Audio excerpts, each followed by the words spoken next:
Hello friends. Welcome back to Market Academy.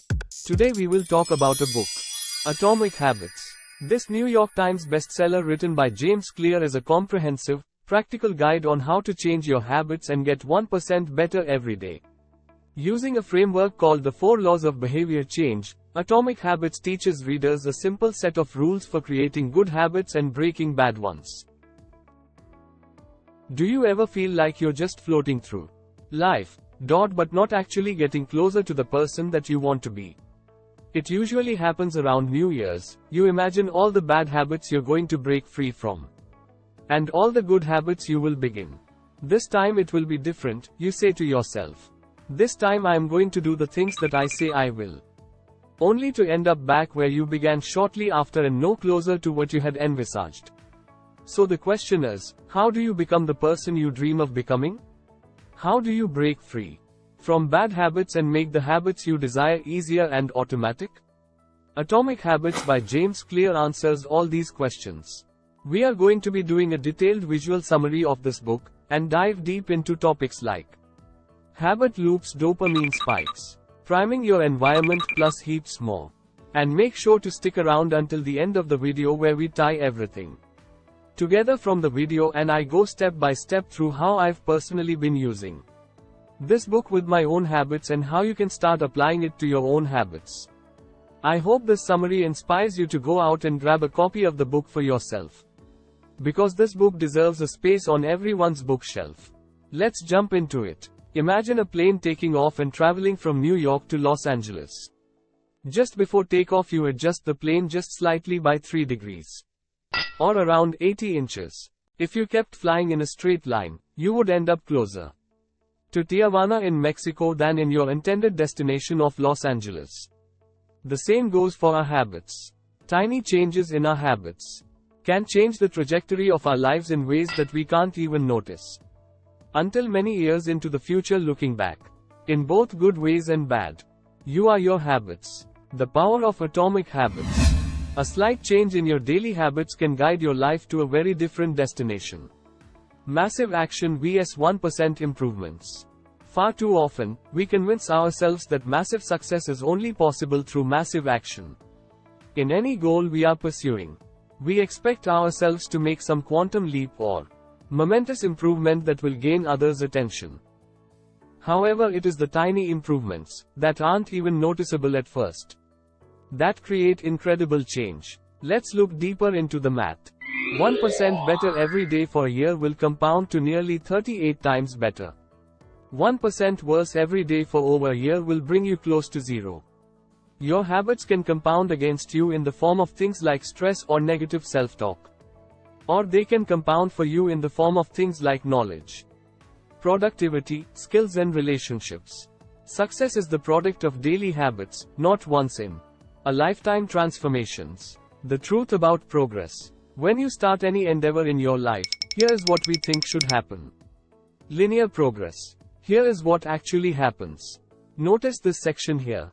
In the beginning, small changes in our progress are not even noticeable. James Clear refers to this part of the graph as the valley of disappointment. You've done so much, put in so much effort, and you can barely see any results. This is where most people fail and slip back into their old routines. The most powerful outcomes of any compounding process are delayed, so patience is required. Goals vs systems. Forget about goals, focus on systems instead. A goal is the result you want to accomplish.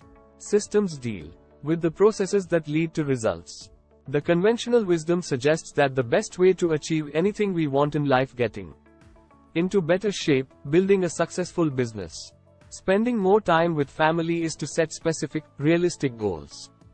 But if you completely ignored your goals and focused only on your system, would you still succeed? The author argues that you would. Here are some problems with only having goals. Successful and unsuccessful people share the same goals, so therefore the goal cannot be what differentiates winners from losers. Achieving a goal only changes your life for a moment in time. Goals can create an either-or conflict. Either you achieve the goal and succeed, or you don't and you are a failure, even if you were making progress in the right direction. When you achieve a goal, what do you do after?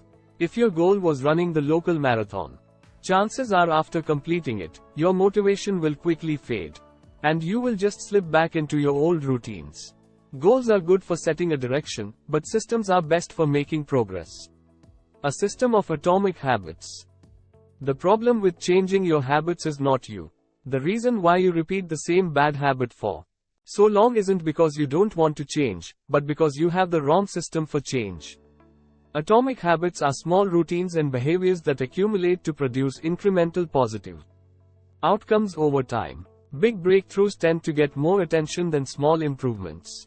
But what really matters are the little daily decisions and actions we take.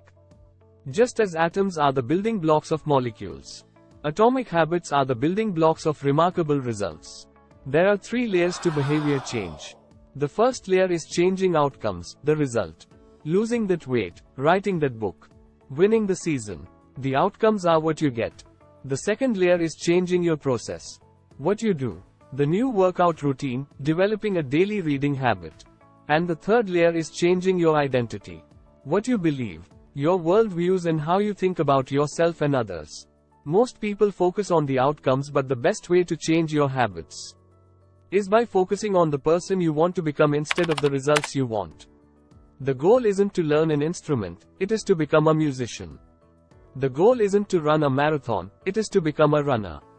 When something you want in your life becomes part of your identity, that is when your behaviors will naturally change. When you tell yourself and others, I'm a runner, you want to live up to that identity.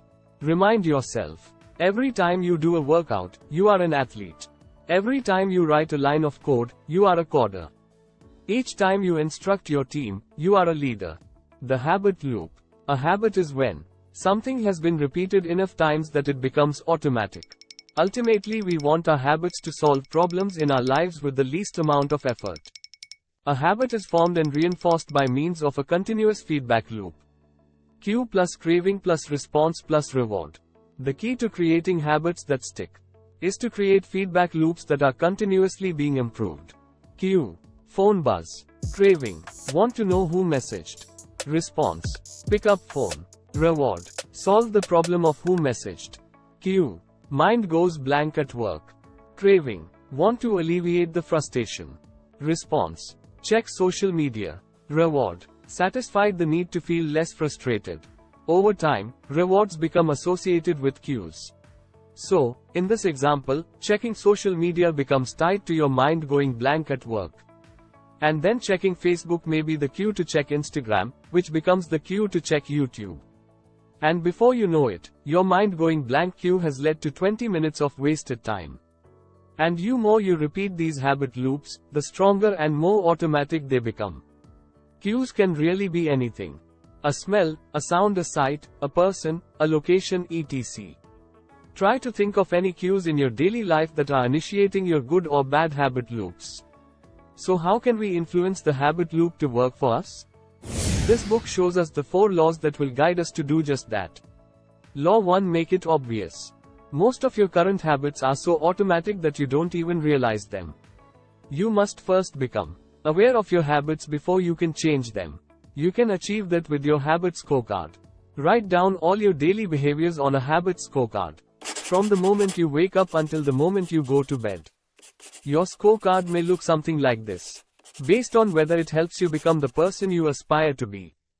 Categorize each habit as positive, plus, negative, or neutral, equals. At this stage we aren't trying to change anything. Just observe what is actually going on in our daily lives. Until you make the unconscious conscious, it will direct your life and you will call it fate. Carl Jung. Vagueness is a real problem when it comes to habit formation, and studies have shown that quite often. The reason people fail to stick to a habit is not because of a lack of motivation, but because of a lack of clarity. One day, I will get into shape, is easy to say to yourself, but too vague to get any momentum. What you need is a time and a place. The most common cues, time and location, will help you achieve your goals. Clearly state your intention to act using the following formula. I will behavior at time in this location. Here is a bad example. I will read more this month. Here is a good example. I will read a book for 15 minutes daily at 6 a.m. in the spare bedroom. Another good way to get a habit started is by habit stacking.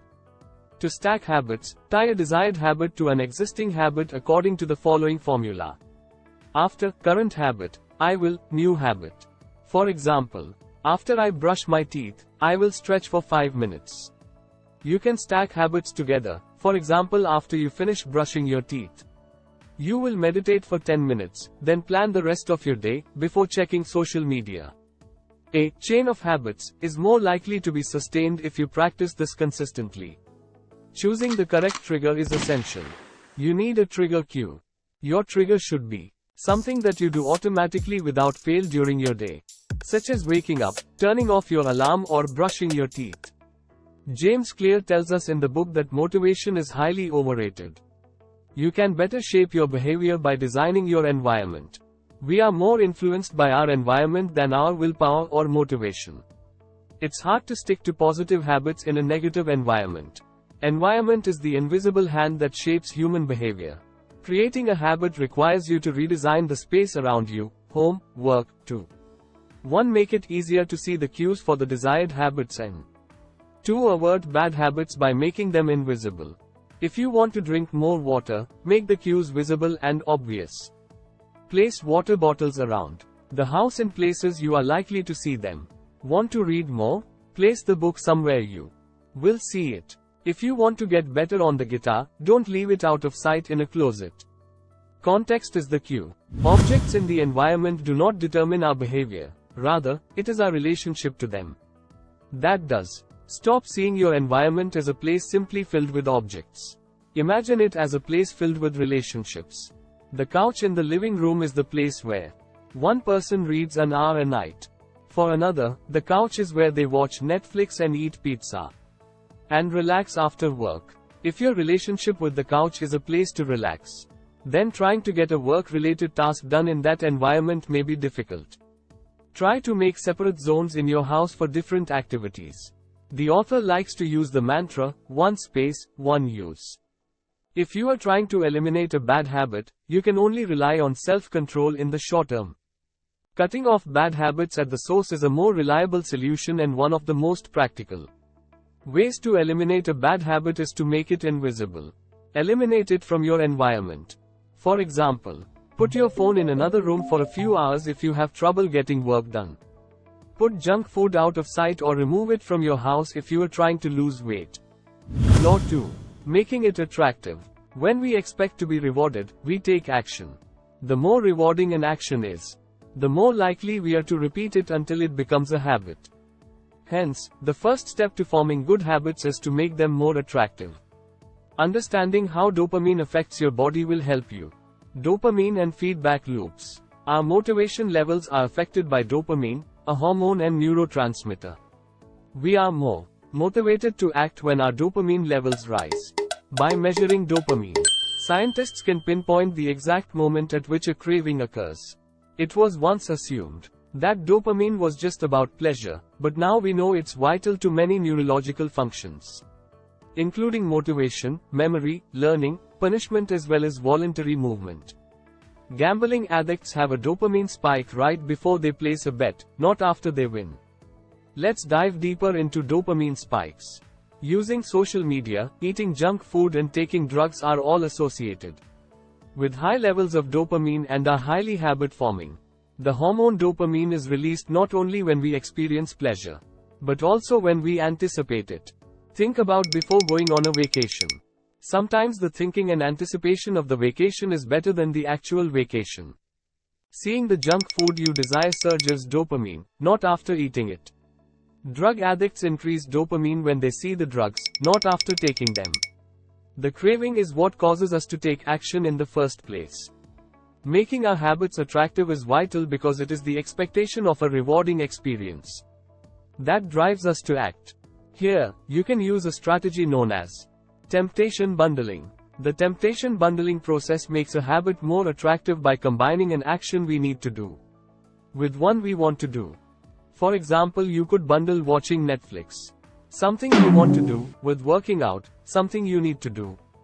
Temptation bundling applies a psychology principle known as Premack's principle. Developed by Professor David Premack, the Premack principle states, more probable behaviors will reinforce less probable behaviors. In other words, even if you're not looking forward to doing some exercise, you'll become conditioned to do it because you get to do something else you really enjoy. Group influence. We are continually wondering, what will others think of me, and altering our behavior based on the answer. We are influenced by the people closest to us, and the groups we belong to.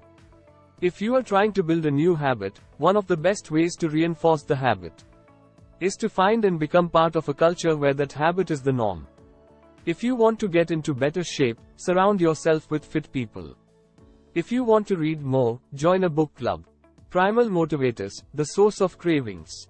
In your normal everyday life, you wouldn't say something to yourself like, I want to eat this pizza because I need to consume this food to survive. Surface level cravings are merely manifestations of our deeper underlying motives. And these underlying motives guide our behavior. Here are some examples of underlying motives. Conserving energy. Obtaining food and water, finding love and reproducing. Connecting and bonding with others, winning social acceptance and approval. Reducing uncertainty, achieving status and prestige. Your brain did not evolve with a desire to smoke cigarettes, check Instagram every 5 minutes or to play video games. Online platforms and products do not invent new motivations, but rather appeal to the underlying motives of human nature that we already have to gain our attention. Your habits are modern-day solutions to ancient desires. New versions of old vices. The underlying motives behind human nature remain the same. People who have the underlying motive of connecting with others may jump onto Facebook. Others seeking the underlying motive of finding love and reproducing may sign up for Tinder. Reducing uncertainty, there's Google for that. Seeking social acceptance, there is Instagram. Reprogramming your brain to enjoy hard habits. You can make hard habits more attractive if you can learn to associate them with a positive experience. By highlighting the benefits of a habit rather than its downsides, you can quickly reprogram your mind and make it seem more appealing. For example, fitness equals health and well-being and not fatigue. Cleaning the house equals an environment conducive to peace of mind and not wasted time. Saving money equals future financial freedom and not sacrifice. These subtle shifts in mindset aren't magic, but they can change your feelings towards some habits or situations. Make it unattractive. To break a bad habit, do the same but highlight the benefits of not doing that habit. To make it as unattractive to keep doing as possible. Law 3. Make it easy. How long does it actually take to form a new habit? During habit formation, a behavior becomes increasingly automatic as it is repeated. As you repeat an activity, your brain changes in order to become more efficient at it. Long before neuroscientists dug into the process of forming habits, repetition was known as a powerful tool for establishing habits. You activate particular neural circuits associated with habits every time you repeat them. So framing habit formation in terms of time is flawed. It should be framed in terms of the number of repetitions. Reducing friction, the law of least effort. The more energy required, the less likely it is to happen. It takes almost no energy to get into the habit of reading one page of a book each day. Habits are more likely to occur when they require less energy. The bigger the obstacle, the more friction there is between you and the desired outcome. If you need to travel 20 minutes out of your way to go to the gym, chances are you will not. If your gym is located on your commute to work, you will greatly decrease the friction. By making your good habits more convenient, you're more likely to stick to them. Your life will be easier if you find ways to reduce friction, rather than trying to solve it. In order to build better habits, we have to find ways to reduce friction associated with our good habits and increase friction associated with our bad habits. Prime the environment for use. By automating or setting up your environment, you can reduce the friction for future action. E.g., I will lay out my workout clothes at night so I can get up and get moving in the morning. Or to prepare a healthier breakfast, place the pan on the stove and gather the ingredients the night before. Again, to reduce any friction. Using the 2-minute rule to stop procrastinating. Using the 2-minute rule can help you establish small habits that will lead to habit momentum and success in bigger goals. Find a simple, 2-minute version of your desired habit. You want to scale down your desired outcome. Running a marathon becomes putting on your shoes and stretching for 2 minutes. Reading an hour per day becomes reading 1 page. You need to get the routine anchored in place and then slowly build up the difficulty. After you have mastered the 2-minute habit, you can progress to the next phase. To make something more difficult, think about ways you can create barriers of friction between yourself and the bad habit. Make it as impractical as possible. If you want to watch less TV, unplug the TV after each use. And put the remote in an inconvenient location. When you go shopping, leave your credit cards under the seat of your car. If you have a bad habit of spontaneous spending, do anything you can to make your bad habits less likely to occur. Law 4. Make it satisfying. The most important rule of behavior change. A feeling of pleasure is a message to the brain. This feels good. Let's repeat this next time. When you experience pleasure, your brain learns that a behavior is worth remembering and repeating. What is immediately rewarded is repeated. What is immediately punished is avoided. The first 3 habits increase your chances of doing the habit this time. The last law increases your chances of repeating the habit next time. The mismatch between immediate and delayed returns. It is common for us to feel good about our immediate results, but bad about our long-term outcomes when we practice bad habits. It is the opposite with good habits. The immediate result is unpleasant, but the ultimate outcome is satisfying.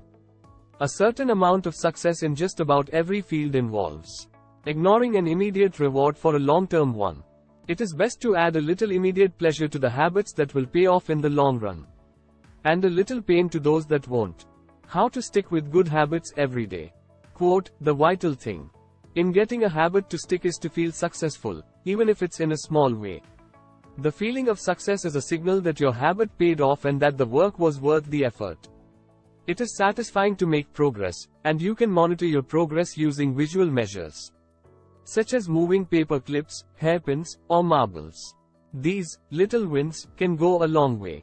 For example, for each sales call you make today, move a marble from one jar to the complete jar. For each 25 minutes of writing, move a paperclip. Visual measurements can take many forms: diet journals, workout logs, download progress bars, or even page numbers in a book. Keeping a habit tracker may be the best method to monitor your progress. Using a habit tracker is a simple way to determine whether you did a particular habit. How to recover quickly when your habits break down. In spite of your best efforts, it is inevitable that life will interrupt you at some point. A bad day at work, a bad performance, or a bad workout can happen to anyone. When you're having a bad day, you don't realize how valuable it is to just show up. Lost days hurt you more than successful days help you. Don't break the chain of continuity. Missing twice is the start of a bad habit. Never do it. On a bad day, it's better to do 10 sit-ups instead of your normal 50 than not do them at all. Breaking a bad habit. Make it unsatisfying. How an accountability partner can change everything. A behavior is less likely to occur when pain is immediate. Being held accountable by a partner is a good way to keep your desired habits in check. We all want to be liked and respected, so we would rather just avoid the punishment. For example, I owe you $10 every time I miss a workout. Plus the respect I lose for failing to do what I said I would. Behavior is more likely to be influenced by concrete and immediate consequences. The habit contract. You can create a habit contract to hold yourself accountable. Just as governments use laws to hold citizens accountable, you can create a habit contract either verbally or in writing, which makes it clear that you will honor a particular habit and that there will be punishments if you do not. You can then use your accountability partners to enforce that contract. Okay, so it's one thing to read a book, but another to actually apply it to your life. So I'm going to try and visually represent how I have personally been using this book to build systems around my habits the past few months. After you read the book, maybe your approach will be different than mine, or better, or maybe there are some parts one completely missed or could improve upon, so do let me know in the comments. The good habits I wanted to develop were more consistent workout and reading routines. The bad habit I wanted to eliminate was becoming distracted and over-consuming social media. First, I completed the habit scorecard. This gave me a good idea of habits I could try to eliminate. But more importantly, it gave me an idea of daily habits I was already doing that I could stack my new habits with. Ultimately, when you find the habits you want to work on, you want to be pushing desired good habits towards this side of the spectrum, and bad habits towards this side. For the working out habit, the first step was to make the cues more obvious, and I had a few tools I could use from the book.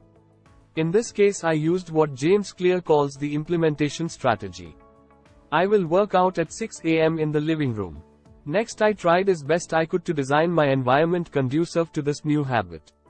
I took my dumbbell set out of the closet and put them in the living room. I also found a few pictures of healthy physiques on the internet and put them in places around the house as cues that would remind me of the habit. Next, I moved on to the craving phase. To increase dopamine and motivation, I bundle the workout with listening to some of my favorite podcasts.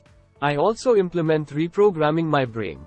I tell myself repeatedly, I don't have to do a workout, but that I get to build strength and a healthier body.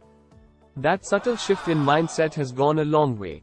Ideally, joining a gym or finding a group to work out with would be even better to strengthen this habit, but unfortunately all gyms are closed where I live, so I am kind of on my own for now with these two tools. Next, making it easy. Using the 2-minute rule to make sure I don't end up like most people starting a new habit that try to do too much too soon. I want my habit to not feel like a challenge at all. My 2-minute rule was putting on my workout clothes and stretching.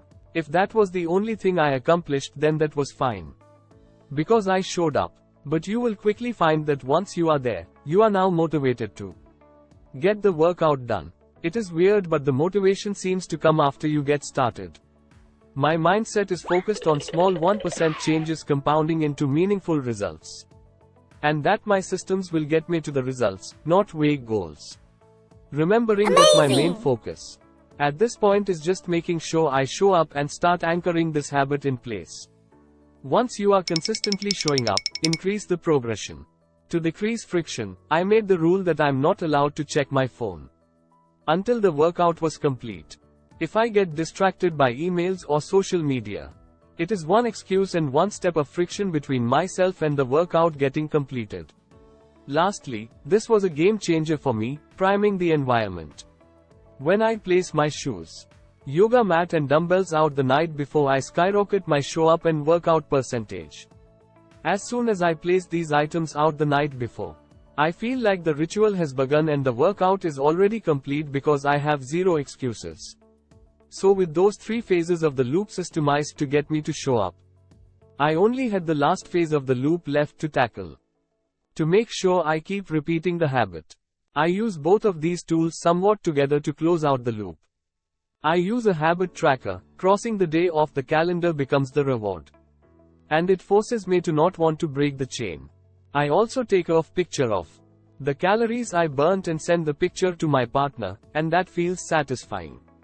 Mindset-wise, I begin with identity and I remind myself after each workout that I want to become the kind of person that enjoys fitness and doesn't miss workouts. I don't put all my focus on outcomes such as I want to be 10 kilograms lighter by such and such a date. I also remind myself that I need to be patient for results and that I'm probably still somewhere in this valley of disappointment before I will see results. So that is my personal system for morning workouts. I went through the same process with the reading habit, with a few minor changes. I used the habit stack. After making a coffee, I will read for 90 minutes. Making a coffee was my trigger cue for reading. My one space one use rule was reading on the balcony of my apartment. One of the best parts of my day is a nice cup of coffee in the morning. So this was the perfect thing to bundle the habit with. Remembering how dopamine raises in anticipation of a reward and not the reward itself. I wanted this dopamine spike for wanting coffee to start becoming associated with reading. My 2-minute rule was to read 1 page of The Daily Stoic by Ryan Holiday. Super simple. Again, in the beginning all I was concerned with was showing up and getting this habit anchored. Then I slowly built up the habit to around 90 minutes. for the bad habit I was trying to eliminate. To make the habit invisible, I started by making my phone as boring as possible, which required deleting a lot of apps. I use the reprogramming tool to highlight the unattractive side of overconsuming social media, telling myself things like, consuming is the easy and lazy option of the masses, producing things is difficult but rewarding. Do I want to be a consumer or a producer? Random scrolling through feeds is for losers. So, try to paint your bad habit in a light that makes it super unattractive to keep doing. To increase friction, I left my phone out of sight whilst working in a drawer in another room. To make it unsatisfying, I have an accountability partner. I get my partner to enforce this habit. The punishment is if she sees me using social media during work time, I owe her $10. So that is how I have been using this fantastic book, guys, with great results so far, and I hope this summary has helped you to better understand the concepts within this book. Go out and grab a copy of this book if you haven't already. You are going to take in the knowledge at a much deeper level, from all the stories and examples that James Clear goes over. Some advanced techniques, not in this summary, that will help you strengthen your habits. Thank you for watching. See you in the next video.